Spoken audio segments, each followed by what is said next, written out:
আসসালামু আলাইকুম প্রাণপ্রিয় শিক্ষার্থীবৃন্দ, ফেসবুক লাইভ ক্লাসের আজকে পঞ্চম ক্লাসে স্বাগত জানাচ্ছি। আমাকে শুনতে পাচ্ছ কিনা, দেখতে পাচ্ছ কিনা কাইন্ডলি কমেন্টস করে জানালে ভালো হয়।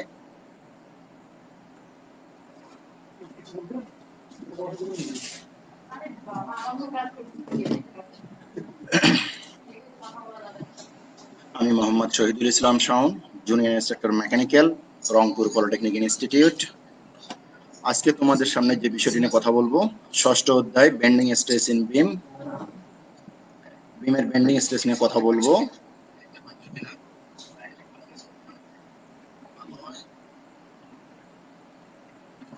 আজকে যে অংশ নিয়ে কথা বলবো, থিওরি প্লাস ফর্মুলা নিয়ে কথা বলবো। আগামী দিনে ম্যাথ করাবো ইনশাল্লাহ।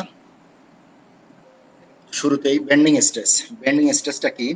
একটা বিমের উপর যদি লোড প্রয়োগ করা হয় তাহলে বেন্ডিং মোমেন্ট সৃষ্টি হয়। ওই বেন্ডিং মোমেন্টের কারণে বিমটা বেঁকে যায় অথবা যেতে চায়।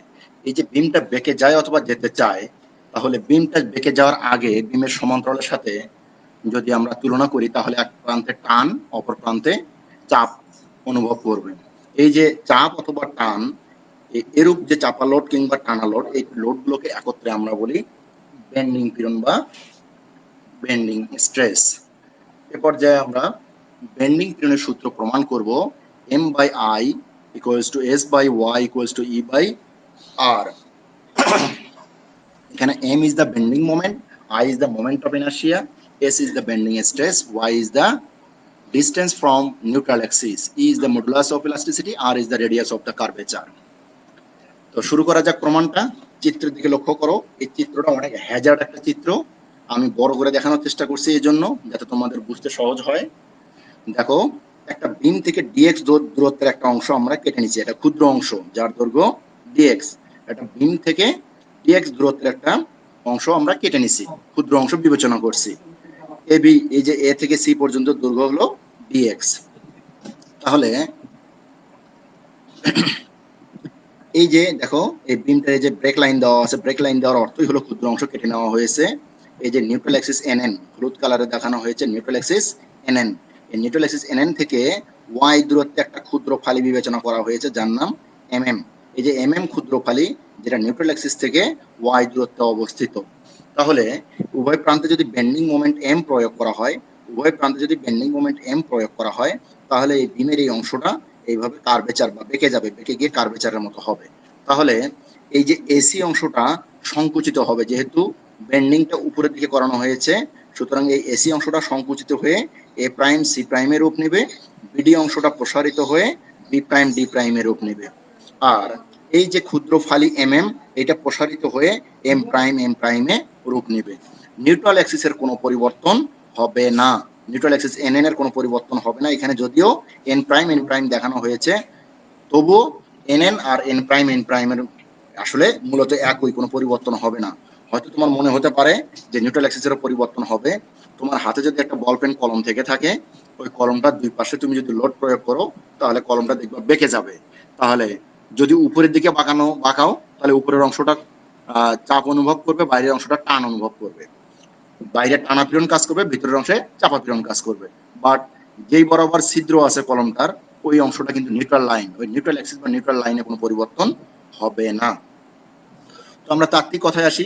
চিত্র অনুযায়ী বিমটির ক্ষুদ্র অংশ ডিএক্স, মোমেন্ট এম প্রয়োগ করায়, এই যে মোমেন্ট এম প্রয়োগ করায় এসি সংকুচিত হয়ে এ প্রাইম সি প্রাইমের, এই যে এ প্রাইম সি প্রাইম এবং বিডি সম্প্রসারিত হয়ে বি প্রাইম ডি প্রাইম হয়েছে। এই যে বিডিটা প্রসারিত হয়ে বি প্রাইম ডি প্রাইম হয়েছে। এবার নিরপেক্ষ এন এন এর কোনো পরিবর্তন হয়নি, এই যে নিরপেক্ষ অক্ষ এন এন এর কোনো পরিবর্তন হয়নি, যদিও এখানে এন প্রাইম দেখানো হয়েছে, মূলত এর কোনো পরিবর্তন হয়নি। এছাড়া নিরপেক্ষ অক্ষ হতে ওয়াই দূরত্বে এম এম সম্প্রসারিত হয়ে এম প্রাইম হয়েছে। দেখো, এই নিরপেক্ষ অক্ষ এন থেকে ওয়াই দূরত্বে একটা ক্ষুদ্র ফালি যেটা প্রসারিত হয়ে এম প্রাইম হয়েছে। এ প্রাইম বি প্রাইম এবং সি প্রাইম ডি প্রাইমের বর্ধিত অংশ ও বিন্দু মিলিত হয়েছে। দেখো এই যে এ প্রাইম আর বি প্রাইম এটাকে যদি বর্ধিত করা হয়, এ ডান প্রান্তে সি প্রাইম ডি প্রাইম যদি বর্ধিত করা হয়, তাহলে এই উভয় বর্ধিত অংশ ও বিন্দুতে গিয়ে মিলিত হবে। এই ও বিন্দু মিলিত হলে এখানে একটা কোণ উৎপন্ন হয়েছে থিটা। এই দেখো ও বিন্দু মিলিত হয়ে থিটা কোণ উৎপন্ন করেছে। ও বিন্দু হতে নিরপেক্ষ অক্ষ এন প্রাইম পর্যন্ত বক্রতার ব্যাসার্ধ আর। এই যে দেখো তো ও বিন্দু থেকে এই যে নিরপেক্ষ অক্ষ এন প্রাইম পর্যন্ত, যেহেতু এটা কার্ভেচার হয়ে গেছে, তাহলে 0 থেকে এন প্রাইম পর্যন্ত এই যে দূরত্ব, এই দূরত্বকে বলতেছি আমরা বক্রতার ব্যাসার্ধ আর। এর ক্ষুদ্র ফালির দূরত্ব কত? নিউট্রাল অ্যাক্সিস থেকে আগেই দূরত্ব ছিল ওয়াই, এখনো দূরত্ব ওয়াই থাকবে। তাহলে ও বিন্দু হতে এই যে ক্ষুদ্র ফালি পর্যন্ত দূরত্ব আমি বলবো আর প্লাস ওয়াই। এই যে এম প্রাইম পর্যন্ত বক্রতার ব্যাসার্ধ হলো আর প্লাস ওয়াই। তাহলে এবার দেখো, লক্ষ্য করো, এই থিটার মানটা খুব ভালো করে এই জায়গাটায় বুঝতে হবে তোমাদের। এটা কাল্পনিক।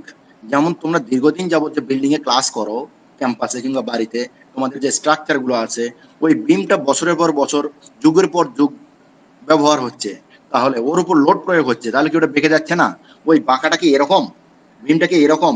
না, বাস্তবে কখনোই বিম এরকম করে বাঁকবে না। এরকম বেঁকে গেলে তো বিম ফেল করে যাবে। অর্থাৎ এখানে যে বাঁকবে, যে পরিমাণ বাঁকবে সেটার পরিমাণ বা মান খুব সামান্য। তাহলে বাঁকের মান যদি সামান্য হয়, এখানে এই থিটা কোণ উৎপন্ন হবে, সেটাও হবে অতি ক্ষুদ্র বা সামান্য। অর্থাৎ থিটা এর মান হবে অতি ক্ষুদ্র। আমি বুঝাতে চাচ্ছি থিটার মান হবে অতি ক্ষুদ্র। থিটার মান যদি অতি ক্ষুদ্র হয়, এখানে একটা চিত্র দেখাচ্ছি, দেখো ত্রিভুজ। এটা যদি কোণ হয়, তাহলে এটা হবে লম্ব, আর লম্ব যার সাথে 90 ডিগ্রি কোণ উৎপন্ন করছে সে ভূমি, লম্ব ভূমি বাদে যে আছে সে হলো অতিভুজ। লক্ষ্য করো, থিটার মান এখানে এখনো 10 থেকে 15 ডিগ্রি রয়ে গেছে। থিটার মান অতি ক্ষুদ্র মানে হলো 1 ডিগ্রি, 2 ডিগ্রি বা 3 ডিগ্রি হতে পারে।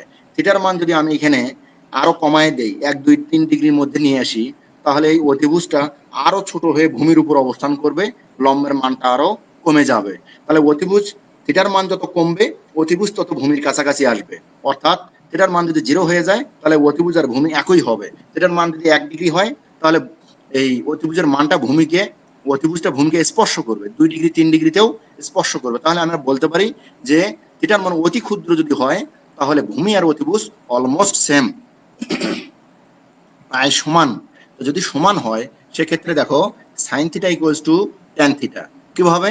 দেখো, সাইন থিটার মান হলো আমরা জানি লম্ব বাই অতিভুজ, আর ট্যান থিটার সমান হলো লম্ব বাই ভূমি। আচ্ছা, সাইন থিটা যদি লম্ব বাই অতিভুজ হয়, এই অতিভুজ থিটার মান যদি ছোট হয়, তাহলে অতিভুজটা ভূমির সমান হয়ে যাবে। তাহলে সেক্ষেত্রে লম্ব বাই অতিভুজের পরিবর্তে আমি যদি বলি এটা লম্ব বাই ভূমি হলে তাহলে এটা ট্যান থিটা হয়ে যাবে কিনা? অথবা ট্যান থিটা সমান আমরা জানি লম্ব বাই ভূমি, ভূমির পরিবর্তে যদি আমি এখানে অতিভুজ ব্যবহার করি, তাহলে এটা সাইন থিটা হয়ে যাবে। তাহলে এখান থেকে প্রমাণিত যে সাইন থিটা আর ট্যান থিটা সমান যদি থিটার মান অতি ক্ষুদ্র হয় তখন। এবার সাইন থিটা ট্যান থিটা সমান থিটা বলা হচ্ছে। থিটা কেন বলা হচ্ছে? দেখো, সাইন 1 ডিগ্রি, 2 ডিগ্রি বা 3 ডিগ্রি মান, অনুরূপ ভাবে ট্যান 1 ডিগ্রি বা 2 ডিগ্রি বা 3 ডিগ্রি মান, আর থিটা 1 ডিগ্রি বা 2 ডিগ্রি বা 3 ডিগ্রির মান। এই সকল মান রেডিয়ানে প্রকাশ করলে দেখবা এই মানগুলো সেম হবে। আমরা জানি ডিগ্রিকে রেডিয়ানে প্রকাশ করলে π/180। যদি এটা 1 ডিগ্রি হয়, এটা 1 ডিগ্রি হয়, তাহলে এটা থিটার মান হয় 1 ডিগ্রি, 1 ডিগ্রির মান π/180। এই মানগুলো বের করে দেখবা সবগুলো মান অলমোস্ট সেম। তাহলে আমি বলতে পারি সাইন থিটা, ট্যান থিটা আর থিটা সমান, যদি থিটার মান অতি ক্ষুদ্র হয় সেক্ষেত্রে। এবার দেখো, যদি সাইন থিটা হয়, তাহলে লম্ব বাই অতিভুজ। লম্ব কোনটা?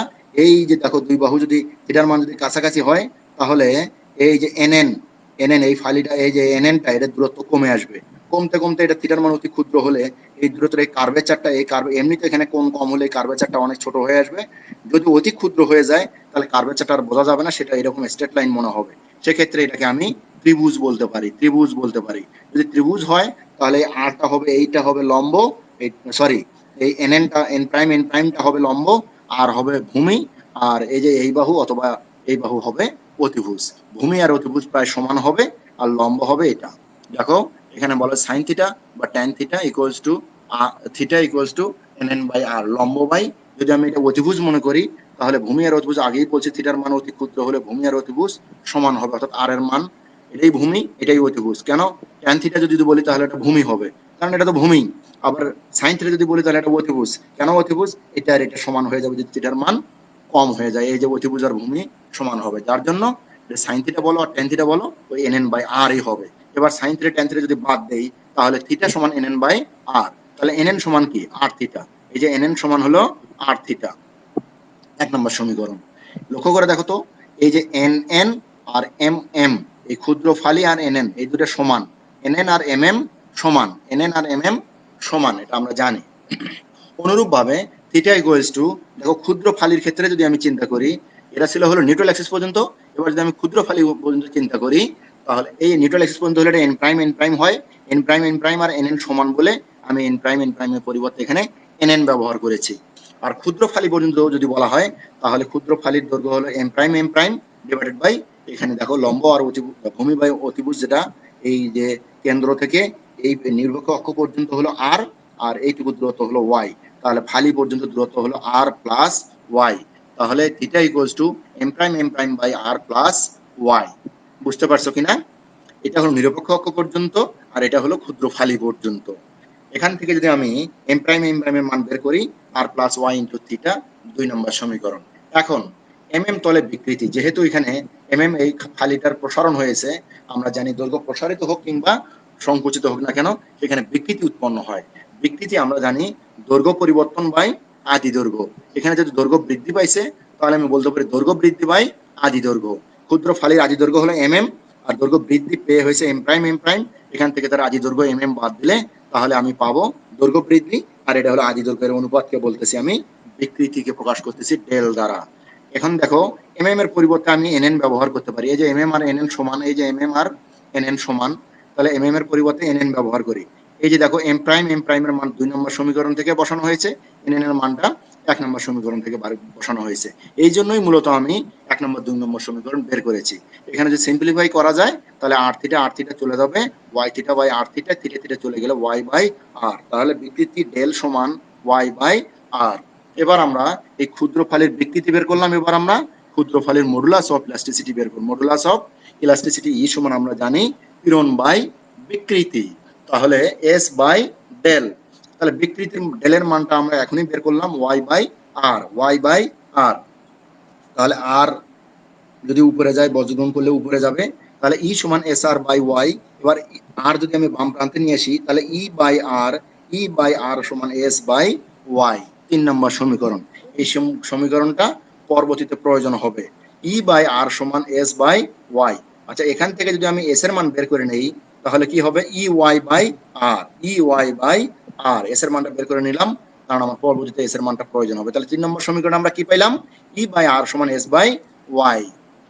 এবার দেখো ওই ক্ষুদ্র ফালি যেটা ওই ক্ষুদ্র ফালির ক্ষেত্রফল বলতেছি ডিএ। আমরা জানি তো যে ক্ষুদ্র অংশকে প্রকাশ করতে ডেল বা ডি তে প্রকাশ করতে হয়, তাহলে সমস্ত সেকশনের ক্ষেত্রফল যদি এ হয় তাহলে ক্ষুদ্র ফালির ক্ষেত্রফলকে বলবো আমরা ডেল এ।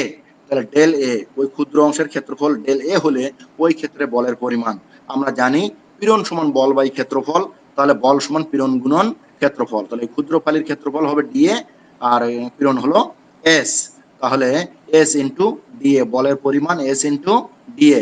এবার এস এর মানটা আগের পেজে আমরা বের করছিলাম, লক্ষ্য করো আগের পেজে আমরা এস এর মানটা বের করছিলাম ই ওয়াই বাই আর, তাহলে এখানে সেই এস এর মান ই ওয়াই বাই আর এখানে বসাইলে এখানে কি পাইলাম আমরা ক্ষুদ্র ফালির বলের মান পাইলাম। বলের মান বের করার উদ্দেশ্য হলো আমি ক্ষুদ্র ফালির মোমেন্ট বের করব, তাহলে নিরপেক্ষ অক্ষ হতে উক্ত তলের মোমেন্ট, কোথা থেকে নিরপেক্ষ অক্ষ হতে, মনে আছে তোমাদের নিশ্চয়ই নিরপেক্ষ অক্ষ হতে ওই ফালির দূরত্ব হলো ওয়াই, তাহলে নিরপেক্ষ অক্ষ হতে উক্ত বলের মোমেন্ট ডেল এম সমান বল গুণন লম্ব দূরত্ব, এই যে এটা হলো বল ডেল এ, এটাই পুরো অংশটা হলো বল আর লম্ব দূরত্ব ক্ষুদ্র ফালি থেকে হলো ওয়াই, তাহলে বল গুণন লম্ব দূরত্ব দ্যাট ইজ মোমেন্ট, কার মোমেন্ট ক্ষুদ্র ফালির মোমেন্ট ডেল এম, এই ওয়াই আর ওয়াই গুণ করলে Y square E by R into Y square del A, এটা পাইলাম আমি হলো ওই ক্ষুদ্র ফালির মোমেন্ট। যদি সমস্ত সেকশনের মোমেন্ট চাই অর্থাৎ টোটাল মোমেন্ট চাই তাহলে আমরা জানি যে ইন্টিগ্রেশন করতে হবে, ক্ষুদ্র ফালিকে যদি ইন্টিগ্রেশন করা হয় তাহলে সমস্ত সেকশনের মোমেন্ট আসবে, তাহলে উভয় পাশে ইন্টিগ্রেশন করি, উক্ত মোট মোমেন্ট বের করতে উক্ত প্রসেসরের মোট মোমেন্ট ইন্টিগ্রেশন করলে দেখো ইন্টিগ্রেশনের ভিতরে ই বাই আর হলো কনস্ট্যান্ট, এই কনস্ট্যান্টকে বাইরে বের করে দেওয়া হলো, আমরা জানি কনস্ট্যান্ট ইন্টিগ্রেশন বা ডিফারেন্সিয়েশনের মাঝে থাকতে পারে না, এটাকে বাইরে বের করে দেওয়া হয়েছে, তাহলে E by R into integration of Y square del A. আমরা জানি ইন্টিগ্রেশন অফ ডিএক্স, মনে পড়ে তোমাদের, ডিএক্স এর ইন্টিগ্রেশন করলে এক্স হয়, তাহলে ডিএম এর ইন্টিগ্রেশন করলে কি হবে, এম হবে।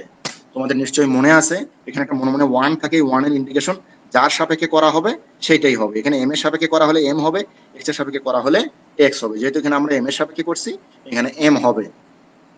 আচ্ছা, তাহলে এখানে এম আর ই বাই আর থেকে গেল ইনটু এই যে integration of Y square dA কে বলা হয় সেকেন্ড মোমেন্ট অফ ইনার্শিয়া।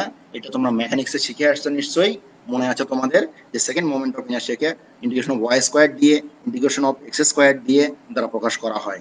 তাহলে মোমেন্ট অফ ইনার্শিয়াকে আমরা আই দিয়ে প্রকাশ করি। তাহলে আই যদি বাম প্রান্তে যায়, এম বাই আই সমান ই বাই আর। তোমাদের নিশ্চয়ই মনে আছে 3 নম্বর সমীকরণে ই বাই আর সমান আমরা পাইছিলাম এস বাই ওয়াই, আর 4 নম্বর সমীকরণে ই বাই আর সমান পাইলাম এম বাই আই। তাহলে 3 নম্বর ও 4 নম্বর সমীকরণ থেকে এম বাই আই সমান এস বাই ওয়াই সমান ই বাই আর।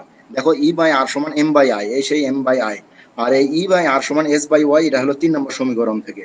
তাহলে 3 ও 4 থেকে এম বাই আই সমান এস বাই ওয়াই সমান ই বাই আর প্রমাণিত। এবার দেখো যদি ই বাই আর অংশটা আমি বাদ দেই, এই অংশটা বাদ দেই, তাহলে কি থাকে, এম বাই আই সমান এস বাই ওয়াই। এখান থেকে যদি আমি এস কে ফ্রি করতে চাই, তাহলে ওয়াই গিয়ে গুণ হবে উপরে, তাহলে M Y by I, M Y by I, S সমান এম ওয়াই বাই আই।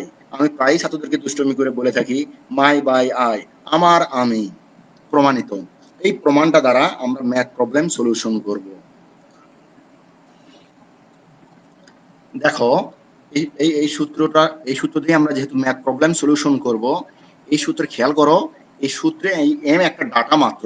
তাহলে মোমেন্ট, এটা হলো বেন্ডিং মোমেন্ট। এই বেন্ডিং মোমেন্ট কোথা থেকে বের করছি আমরা, ইতিপূর্বে বেন্ডিং মোমেন্ট ডায়াগ্রাম থেকে বের করছি। এখন কথা হলো বেন্ডিং মোমেন্ট ডায়াগ্রামের একটা ডাটা আমার এখানে প্রয়োজন, এই সূত্রটা হলো আলাদা। এই এমটা শুধুমাত্র একটা ডাটা হিসেবে ব্যবহার হবে। এই এমটা বের করতে যে বেন্ডিং মোমেন্টের যে দীর্ঘ পদ্ধতি, সেটা আমার সেটা আমার সেটা আমার এখানে আমি ব্যবহার করতে পারবো না। কারণ কি, এখানে সূত্র প্রয়োগ হয়েছে অন্যটা, বেন্ডিং স্ট্রেস এস সমান মাই বাই আই। এখানে দেখো এম আমরা সংক্ষিপ্ত আকারে সরাসরি কিভাবে শর্টকাটে বের করা যায় সেই পদ্ধতিটা আমরা বের করব। একদম সহজ, আশা করি তোমরা বুঝবে। লক্ষ্য করো তো, এবি একটা বিম যার দৈর্ঘ্য এল, এর ঠিক মাঝ বরাবর এর ঠিক মাঝ বরাবর এর ঠিক মাঝ বরাবর একটা, এম আমরা সংক্ষিপ্ত আকারে এর মাঝ বরাবর একটা পি লোড প্রয়োগ করেছি। পি লোড প্রয়োগ করার ফলে দেখো এই সি বিন্দুতে একটা পি লোড প্রয়োগ করছি, এই পি লোডের দূরত্ব হলো ঠিক এ বি এর মাঝখানে, তাহলে এই প্রান্তে এল বাই টু, এই ডান প্রান্তে এল বাই টু, তাই না? তাহলে আমি এবার এই যে রিয়াকশন ফোর্স আর এ আরবি বের করব। রিয়াকশন ফোর্স আর এ আরবি বের করতে গেলে আমাকে মোমেন্ট নিতে হবে। এ বিন্দু মোমেন্ট নিলাম, তাহলে এ বিন্দু মোমেন্ট নিলে পি ক্লকওয়াইজ ঘুরবে, ক্লকওয়াইজ ঘুরলে পজিটিভ, ইনটু পি ইনটু তার দূরত্ব হলো L by two, L by two. আর আরবি হলো অ্যান্টি ক্লকওয়াইজ, অ্যান্টি ক্লকওয়াইজের জন্য এটা হবে নেগেটিভ, আরবি ইনটু এ থেকে তার দূরত্ব হলো, টোটাল দূরত্ব হলো এল, এই টোটাল দূরত্ব হলো এল। তাহলে এখান থেকে আরবি ইনটু এল সমান P L by two, L এল চলে গেলে আরবির মান পি বাই টু। আমরা তো জানি যে মাঝখানে যদি একটা পয়েন্ট লোড প্রয়োগ করা হয়, সেই লোডটা দুই ভাগে সমান ভাগে ভাগ করে নেয় দুইটা সাপোর্ট। তাহলে R A P by two নিবে, আর বি পি বাই টু নিবে, তারই প্রমাণ দেখো, আরবির মান পি বাই টু। এবার ভার্টিক্যাল ফোর্স অ্যানালাইসিস করো, আপওয়ার্ড পজিটিভ ধরলে আর এ আরবি পজিটিভ, পিটা হবে ডাউনওয়ার্ডের জন্য নেগেটিভ। এবার আরবির মানটা এখানে পি বাই টু বসাইলে, এখানে লসাগু করলে আর এর মানও পি বাই টু, আরবি পি বাই টু, আর এও পি বাই টু, অর্থাৎ এই লোডটা সমান দুই ভাগে ভাগ হলো। এবার আমি মোমেন্ট বের করব। তোমাদের নিশ্চয়ই মনে আছে মোমেন্ট ডায়াগ্রামে যখন আমরা ক্যালকুলেশন লিখছিলাম বা ডায়াগ্রাম অঙ্কন করছিলাম, তোমাদের মনে আছে দুই প্রান্তের সাপোর্টের দুই বিন্দুতে মোমেন্ট সব সময় জিরো হয়। কারণ এই বিন্দুতে মোমেন্ট জিরো, কারণ হলো এর বাম প্রান্তে কোনো লোড, বাম প্রান্তে ডান প্রান্তের মোমেন্ট সমান, যেহেতু বাম প্রান্তে কোনো লোড নাই, তাহলে এই বিন্দুর মোমেন্ট জিরো হবে। বি বিন্দু ডান প্রান্তে কোনো লোড নাই, তার মানে বি বিন্দুর মোমেন্ট জিরো হবে। তাহলে এ বিন্দুর মোমেন্ট জিরো, বি বিন্দুর মোমেন্ট জিরো। তাহলে এই বিমে মোমেন্ট ম্যাক্সিমাম পাবে কোথায়, সি বিন্দুতে। এই বিন্দুতে এই বিমের, এ বি বিমের সি বিন্দুতে ম্যাক্সিমাম মোমেন্ট পাবে, যেটা share force bending moment diagram অঙ্কন করলে তোমরা বের করতে পারো, তোমরা সহজেই বুঝতে পারবা। এই ধরনের share force bending moment diagram অসংখ্য করানো হয়েছে তোমাদের। এবার দেখি তাহলে সি বিন্দুতে মোমেন্টটাই হবে ম্যাক্সিমাম মোমেন্ট, যেহেতু এ বিন্দুর মোমেন্টও জিরো, বি বিন্দুর মোমেন্টও জিরো, তাহলে ম্যাক্সিমাম মোমেন্ট অ্যাট সি।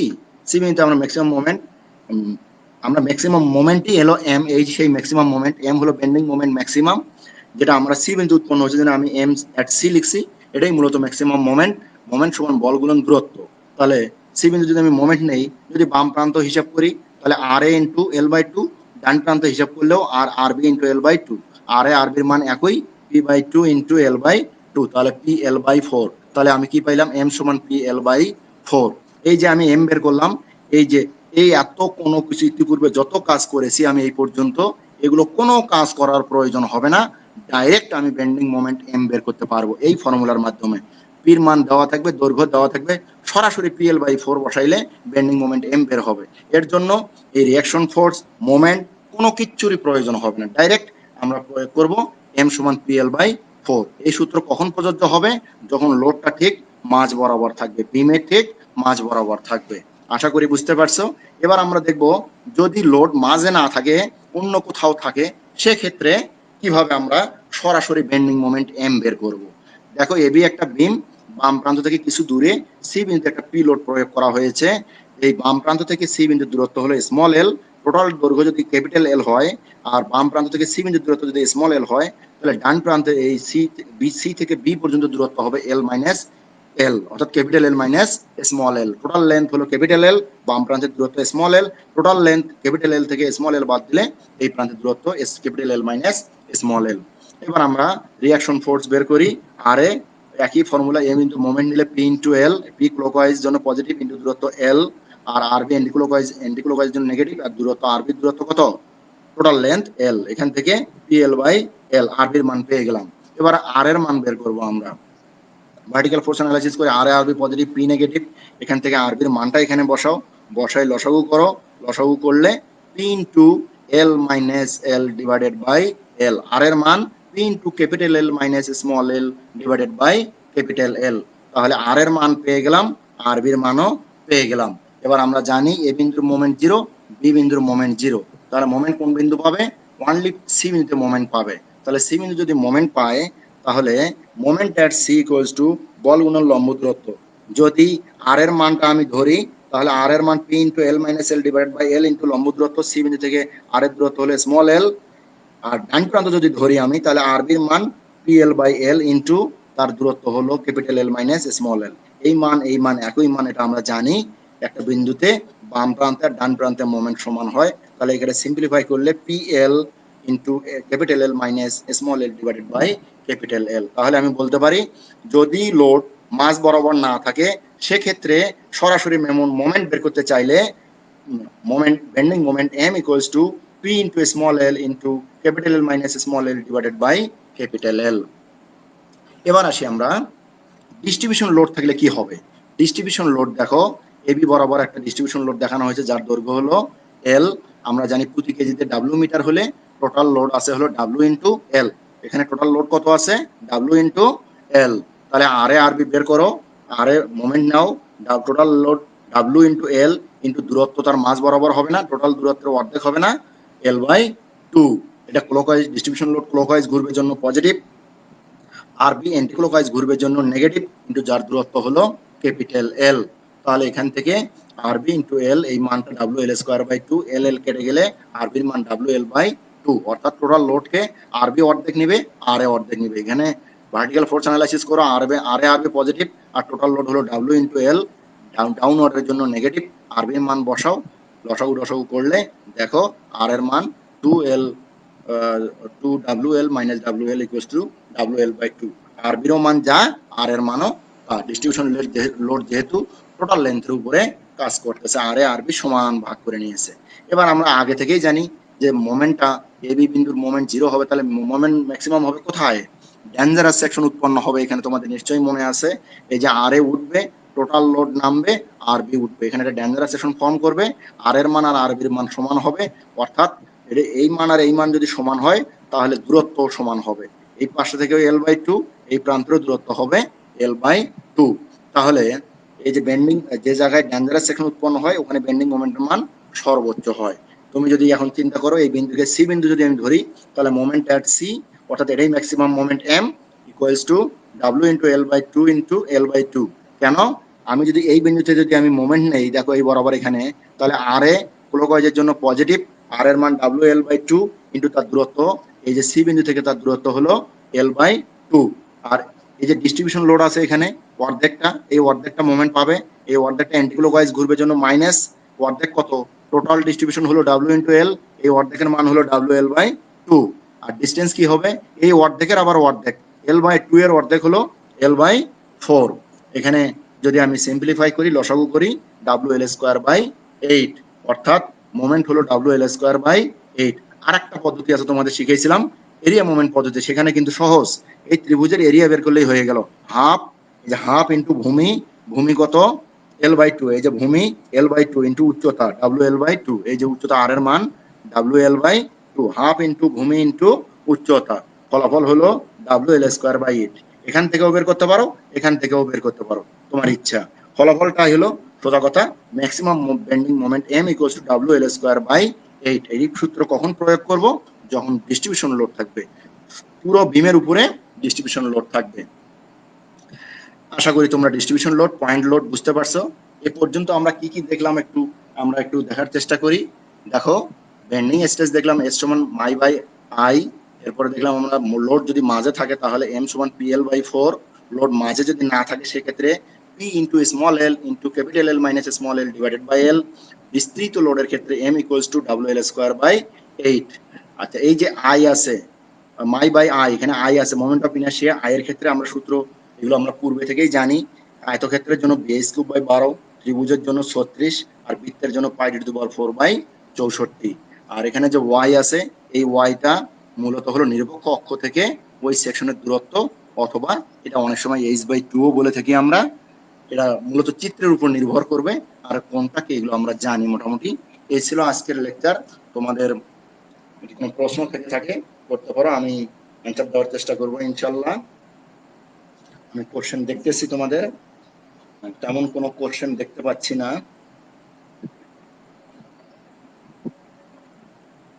আমি তেমন কোনো কোশ্চেন তোমাদের দেখতে পাচ্ছি না। তো যেহেতু কোনো কোশ্চেন নাই, তাহলে শেষ করা যায়। এই ভিডিওটা যদি পুনরায় দেখতে চাও, skills.gov.bd অথবা এই পেজে লগ ইন করতে পারো। আগামী ক্লাসে এই অধ্যায়ের বাকি অংশ তোমাদের করানো হবে। সে পর্যন্ত তো সবাই সুস্থ থেকো, ভালো থেকো। আল্লাহ হাফেজ। আসসালামু আলাইকুম ওয়া রাহমাতুল্লাহ।